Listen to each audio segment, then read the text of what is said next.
자, 우리 옆에 있는 사람하고 이렇게 인사 한번 해볼까요? 맛있는 음식도 먹었는데, 아, 아니요, 그걸 따라하는 게 아니고요. 아우, 참 착하기도 해라. 아, 네, 고맙습니다. 감사하는 자가 됩시다. 이렇게 한번 인사를 한번 해볼까요? 네. 네. 네, 정말 감사하는 자가 됩시다. 네, 우리 감사하는 자가 되기 위해서 우리의 마음을 담아서 하나님 앞에 말씀을 같이 우리 읽어보도록 하겠습니다. 우리 골로새서 3장 15절에서 17절까지의 말씀을 우리 저와 여러분이 같이 한번 번갈아 가면서 읽어보도록 하겠습니다. 골로새서 3장 15절부터 17절까지의 말씀입니다. 먼저 제가 읽겠습니다. 그리스도의 평강이 너희 마음을 주장하게 하라. 너희는 평강을 위하여 한 몸으로 부르심을 받았나니 너희는 또한 감사하는 자가 되라.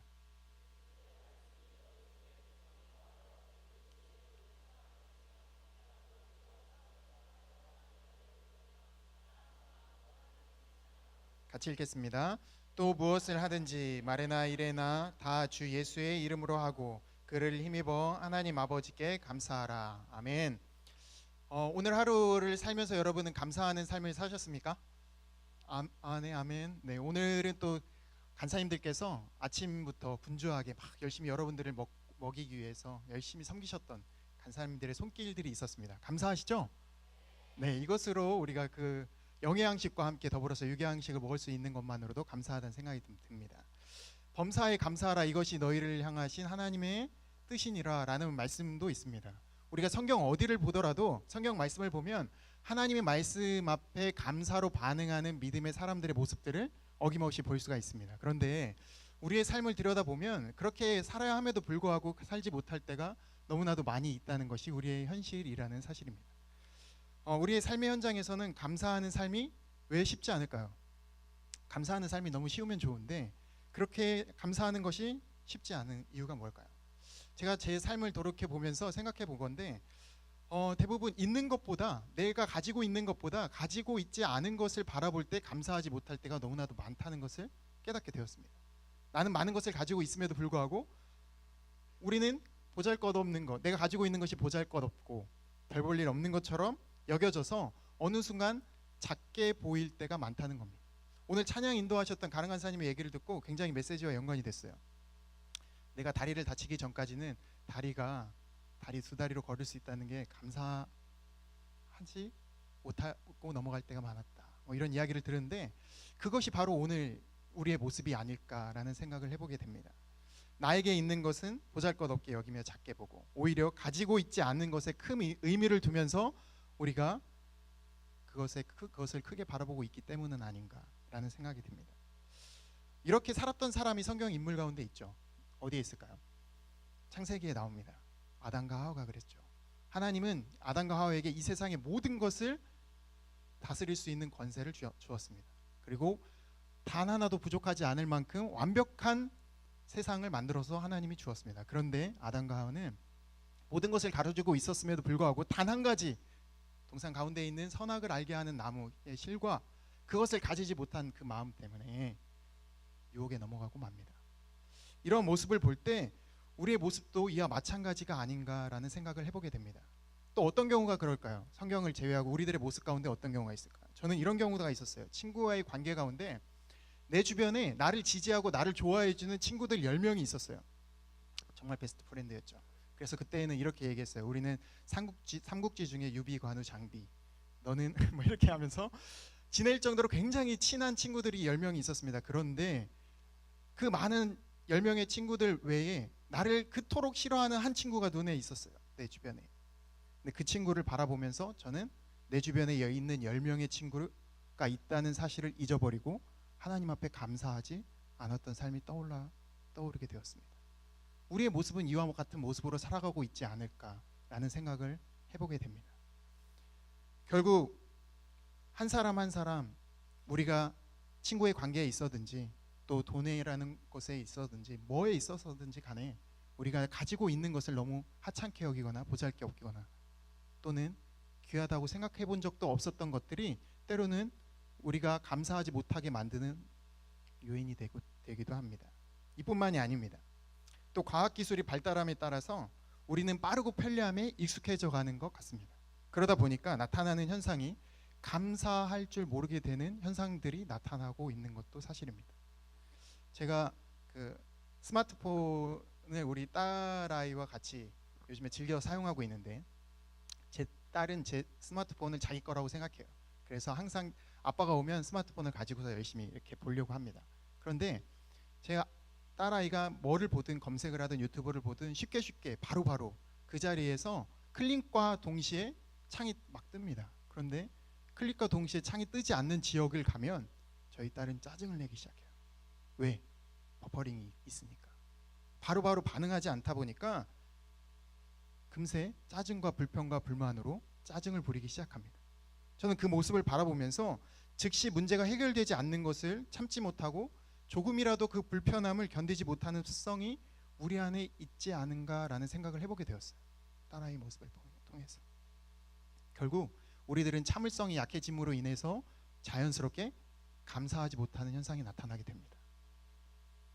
그래서 기도하고 즉시 응답되지 않는다면 그 순간 하나님 앞에 감사하기보다는 하나님 앞에 불평과 불만과 원망을 토로하기 일수 같은 모습을 우리가 가지고 있습니다. 조금이나마 응답이 더디 오는 것 같다고 느끼는 순간 하나님을 원망하고 불평하기 시작합니다. 그러면서 자연스럽게 우리는 감사의 삶을 잊어버리면서 살아가게 됩니다.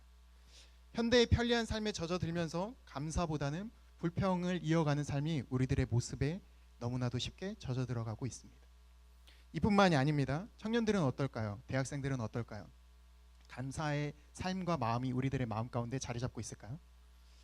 팀플과 과제 그리고 취업 준비로 인하여서 어느 순간 우리는 감사를 하기보다는 시간에 쫓겨서 감사를 잃어버리고 살 때가 너무나도 많은 것이 현실입니다.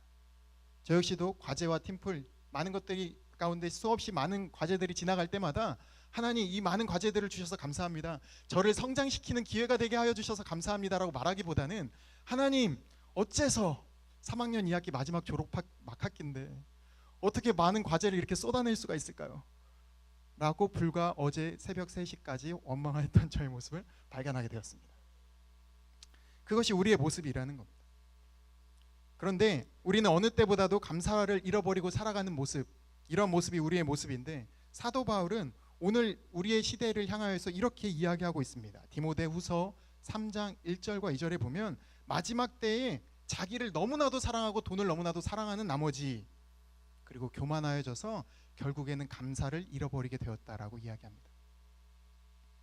삶의 여유가 없고 말세가 되면 될수록 바쁘고 바쁘면 바쁠수록 우리의 삶은 감사를 잃어버리는 삶이 되어지고 말았다라고 사도 바울도 미리 예견했습니다. 감사를 잃어버리고 살아가고 있는 것이 오늘날 우리의 모습입니다. 그러면 세상은 불평과 또 불만으로 가득 차가는 것을 볼 수 있습니다. 왜? 나의 모습을 통해서. 우리도 불평과 불만을 토로하면서 삶을 살아가고 있습니다. 물론 감사로 살아갈 때도 있죠. 근데 종교개혁자 루터도 마귀의 세계는 감사가 없다라고 결론을 짓는 이야기를 했습니다. 우리들의 삶 가운데 과연 감사하는 삶을 살고 있습니까? 아니면 감사하지 못하고 살아가고 있습니까? 골로새서 3장 15절의 말씀을 다시 한번 우리 같이 읽어보았으면 좋겠습니다. 같이 한 목소리로 골로새서 3장 15절 말씀을 읽어보도록 하겠습니다. 시작. 그리스도의 평강이 너희 마음을 주장하게 하라. 너희는 평강을 위하여 한 몸으로 부르심을 받았나니 너희는 또한 감사하는 자가 되라. 하나님은 우리에게 감사하는 자가 되라라고 명령하고 있습니다. 그리스도에 누가 감사할 수 있을까요? 그러면 오늘 이 말씀에 보니까 그리스도의 평강이 우리 마음을 주장하게 하는 사람이 감사할 수 있다라고 15절에서 이야기하고 있습니다. 우리는 감사라고 하면 첫 번째 하는 것이 있습니다. 감사의 조건을 따지기 시작합니다. 내가 감사할 만한 조건이 뭐가 있지? 라고 생각하기 시작합니다. 그래서 감사한 게 무엇이니? 라고 질문을 했을 때 많은 사람들이 저에게 이렇게 얘기해요. 간사님, 감사할 일이 있어야 감사하죠. 제 삶 가운데는 감사할 일이 별로 없어요. 라고 이야기하는 친구들도 곧잘 만나고 합니다. 사람은 마음먹기에 따라서 모든 것을 좋게 볼 수도 있고 나쁘게 볼 수도 있습니다. 모세를 따라서 이스라엘 백성이 출애굽을 한 이스라엘 백성이 가데스 바네아에서 12명의 현명하고 믿음 좋은 사람을 뽑습니다. 12명을 뽑아서 정탐을 보냅니다. 그래서 40일 동안 정탐을 하고 돌아온 사람들의 반응이 두 가지로 갈립니다. 10대 2로. 10명은 감사가 나오지 않았습니다. 도저히 우리는 저기를 정복할 수 없습니다. 2명만이 감사로 하나님이 우리에게 함께 하시기 때문에 하나님이 도우시기만 하면 얼마든지 가능합니다 라고 반응하였던 모습들을 우리가 생각해 볼 수 있습니다. 그 차이가 어디에서 있었을까요? 우리가 이것을 생각해 볼 때 여호수아와 갈렙은 하나님이 주신 그 땅이 너무나도 아름답고 기름진 곳이라고 보고하는 그 모습이 어디에서부터 시작할 수 있었을까요?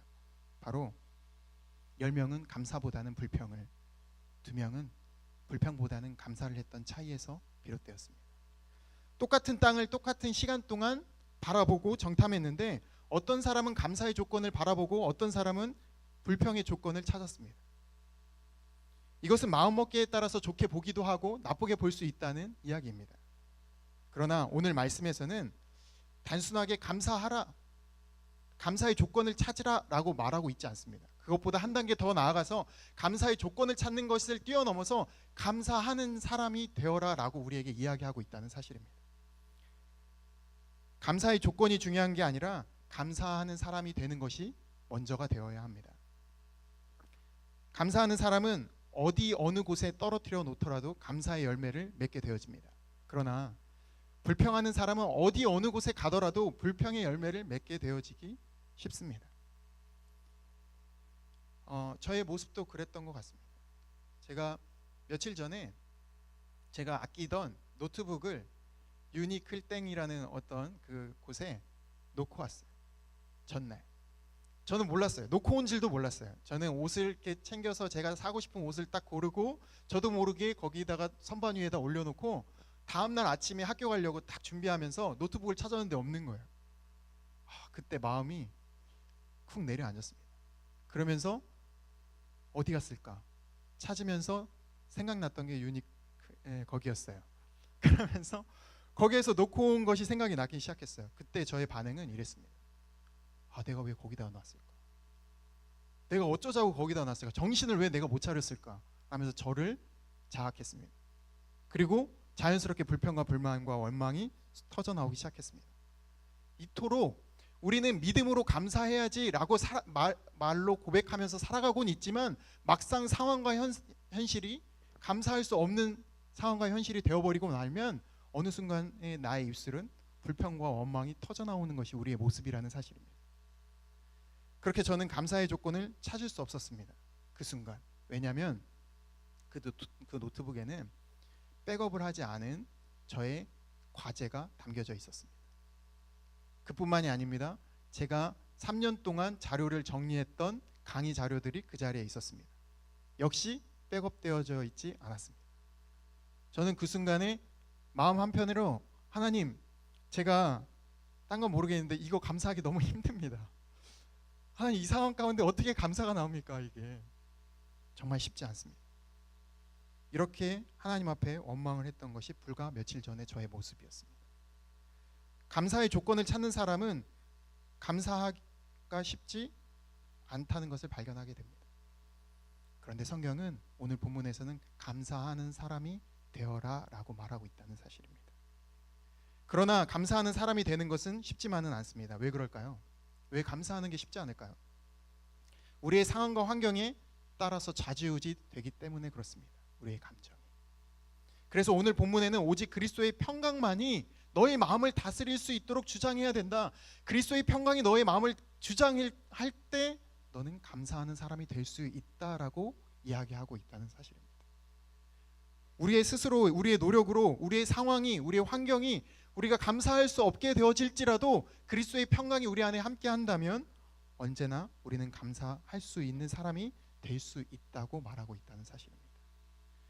그렇기 때문에 오늘 본문에서는 그리스도의 평강이 내 마음을 주장하게 해야 한다라고 말씀하고 있는 겁니다. 여기서 그리스도의 평강은 뭘까요? 예수 그리스도를 통해서 주시는 평화와 안녕, 마음의 안도감을 말합니다. 예수님이 아니면 평강을 경험할 수 없다고 말하는 말씀입니다. 그런데 요즘 예수님의 평안보다 세상이 주는 평안을 가지고 살아갈 때가 많습니다. 저의 모습 가운데서 노트북이 잃어버리고 난 다음에 저는 나타났던 반응들이 있었습니다. 예전 같았으면 핸드폰을 잃어버리거나 뭘 잃어버렸으면 저는 이렇게 반응했을 거예요. 주님, 빨리 찾게 도와주세요. 주님, 핸드폰 찾을 수 있게 도와주세요. 이렇게 기도했을 텐데 어느 순간 저의 모습 가운데 깜짝 놀랐어요. 노트북을 잃어버리고 나서 나타난 첫 번째 반응이 무엇이었냐면 그 상점에 CCTV가 있는지 없는지를 검색하기 시작했어요. 그리고 CCTV가 있다는 사실을 알고 마음 한편에 평강함을 누렸습니다. 아, 그렇지, CCTV가 있으니까 노트북은 찾을 수 있겠구나. 하나님이 주시는 평강함으로 안도감을 삼았던 것이 아니라 세상이 주는 CCTV의 불꽃 같은 눈동자에 의해서 저는 감사와 평안을 누렸습니다. 그런데 세상이 주는 감사와 평안이 그리 오래 가지 않았습니다. 왜냐하면 찾기 전까지 저의 마음은 여전히 불안했기 때문에 그랬습니다. 그래서 하나님께서는 이렇게 이야기합니다. 요한복음 14장 27절에 이렇게 이야기합니다. 내가 주는 평안은 세상이 주는 평안과 다르다. 예수님 자신이 주는 평강은 세상이 주는 평강보다 더 큰 평강이라는 것을 이야기합니다. 하나님이 주시는 평강이 있었을 때, 하나님이 주시는 평강을 누릴 때 비로소 그것이 진정한 평강이라는 이야기입니다. 결국 우리는 예수님의 도움이 없다면 그리스도의 평강을 누릴 수 없다라는 말입니다. 그리스도의 평강이 우리를 다스려 달라고 우리는 기도해야 합니다. 그때야 비로소 우리는 감사할 수 있습니다. 상황과 환경이 우리의 마음을 다스리기 시작하면 불평과 불만만 토로하게 되어집니다. 그러나 그리스도의 평강이 내 마음을 주장하기 시작하고 나의 마음을 다스리기 시작할 때 하나님의 평강을 우리는 누릴 수 있게 되어집니다. 그 평강은 상황과 환경을 뛰어넘는 평강이 되고 상황과 환경을 뛰어넘는 감사가 되기 때문에 그렇습니다. 두 번째로 누가 감사할 수 있을까요? 오늘 말씀 16절 말씀을 또 같이 읽어보도록 하겠습니다. 같이 한번 읽겠습니다. 시작. 그리스도의 말씀이 너희 속에 풍성히 거하여 모든 지혜로 피차 가르치며 권면하고 시와 찬송과 신령한 노래를 부르며 감사하는 마음으로 하나님을 찬양하고. 오늘 16절의 말씀에서는 그리스도의 말씀이 마음속에 풍성히 거하는 사람이 감사할 수 있다라고 이야기하고 있습니다. 우리 마음속에 무엇이 들어있느냐에 따라서 감사가 되기도 하고 감사가 되지 않기도 합니다. 우리의 마음 가운데 말씀으로 가득 차면 우리는 어느 순간 자연스럽게 감사할 수밖에 없는 입술의 고백이 튀어나옵니다. 그러나 우리의 마음 가운데 말씀이 사로잡혀 있지 않고 말씀으로 충만하지 않다면 우리는 자연스럽게 우리 마음속에 차 있는 그것으로부터 반응하게 되어집니다. 우리의 마음에는 감사할 수 있는 하나님의 말씀으로 가득 차야 합니다. 그런데 우리의 삶은 감사로 가득 차 있을까요? 우리의 본성은 감사로 차 있지 않는 것이 현실입니다. 성경은 우리의 마음 가운데는 감사할 수 없는 것으로 가득 차 있다라고 성경은 결론을 내리고 있습니다. 그래서 우리는 죄인이라고 결론을 내고 있습니다. 어쩌면 우리 안에 가득 차 있는 것으로 내 노력으로 감사하려고 노력하려고 하면 할수록 우리 안에 차오르는 죄의 본성으로 인하여서 감사를 잠시는 할 수 있지만 하나님이 주시는 평강을 누릴 만큼 감사가 되어지지 않는 것을 발견하게 되는 것이 우리의 모습입니다. 마가복음 7장 20절과 23절의 말씀에 보면 예수님은 우리에게 이렇게 얘기합니다. 입으로 들어가는 것이 우리를 더럽게 하는 것이 아니라 우리의 마음으로부터 나오는 것이 우리를 더럽게 한다. 그래서 속에서 곧 사람의 마음에서 나오는 것은 바로 이런 것인데 악한 생각과 음란과 도둑질과 살인과 간음과 탐욕과 악독과 속임과 음탕과 질투와 비방과 교만 등등등 이것이 우리 안에 가득 차 있다라고 이야기합니다. 어쩌면 우리는 감사하려고 하면 할수록 우리의 의지를 들여서 하려고 하면 할수록 감사할 수 없는 이유가 바로 성경에서 이야기하였던 이 본질 죄의 본성 때문이 아닐까 생각합니다. 이러한 더러운 것으로 가득한 마음은 감사하기가 쉽지 않습니다. 하지만 마음속에 말씀이 가득 채워지기 시작하기만 한다면 우리는 그 말씀이 우리를 감사로 인도하기 시작합니다. 말씀이 우리를 감사하는 마음으로 주장하기 시작합니다.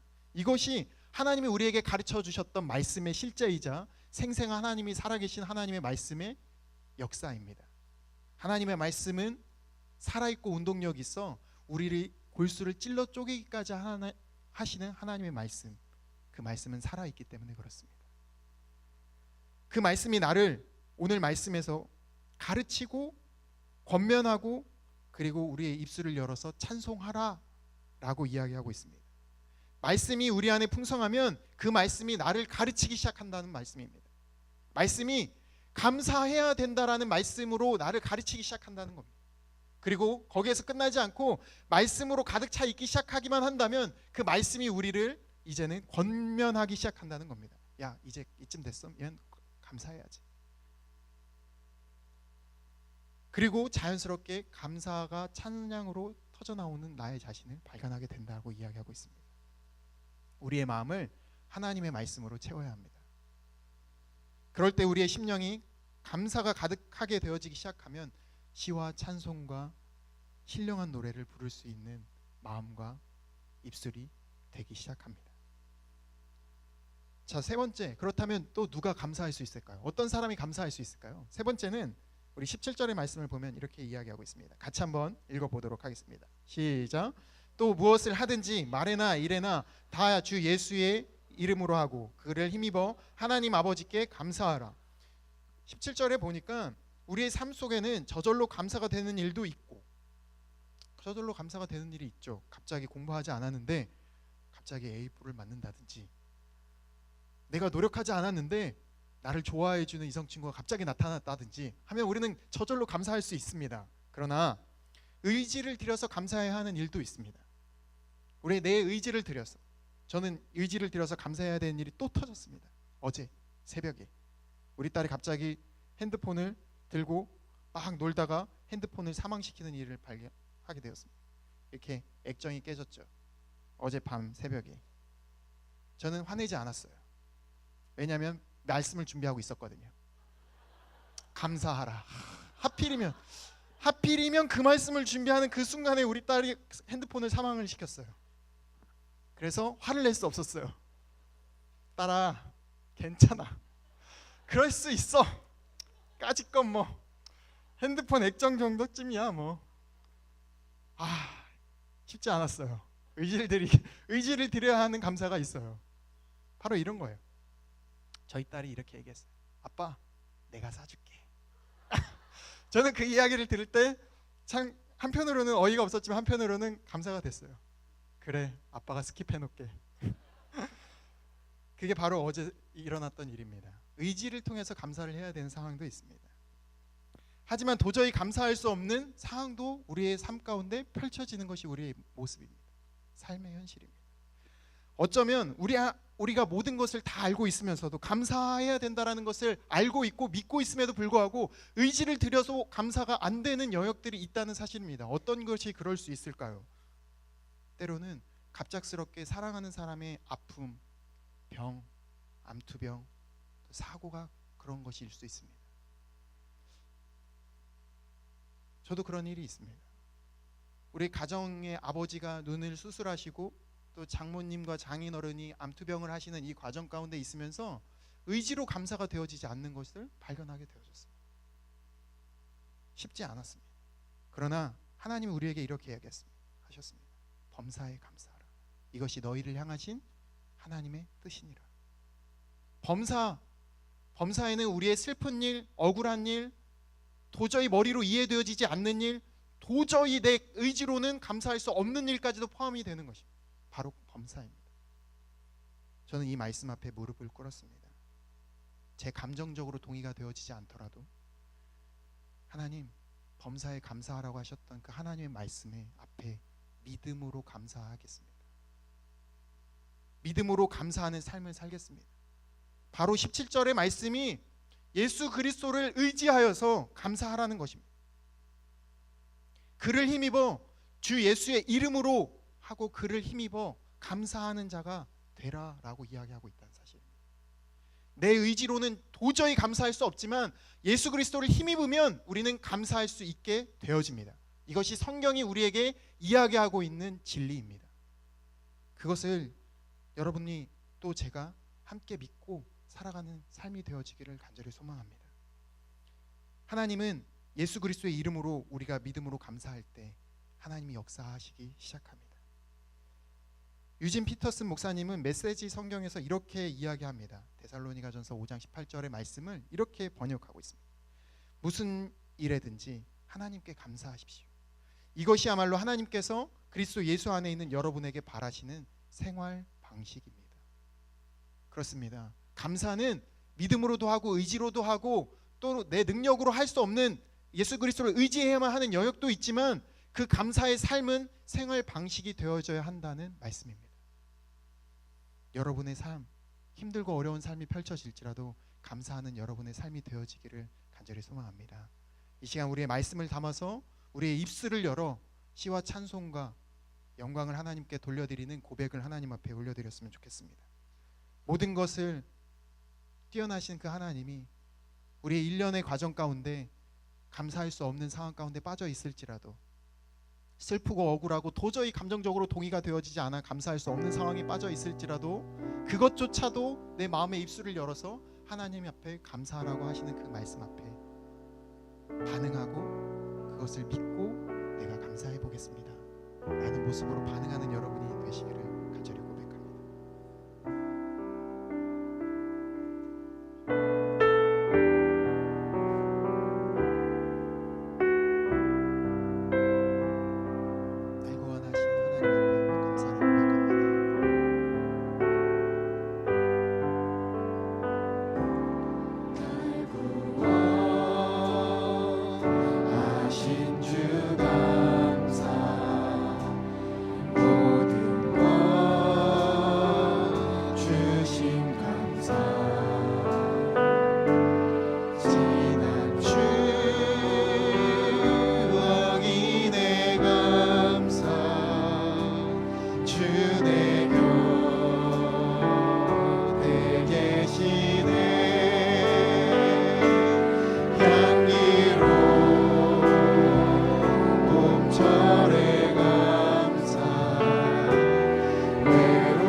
절도 함께 부르겠습니다.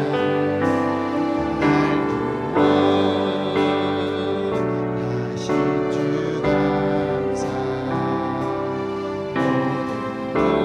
모든 것 주심 감사, 지난 추억이 내 감사, 주내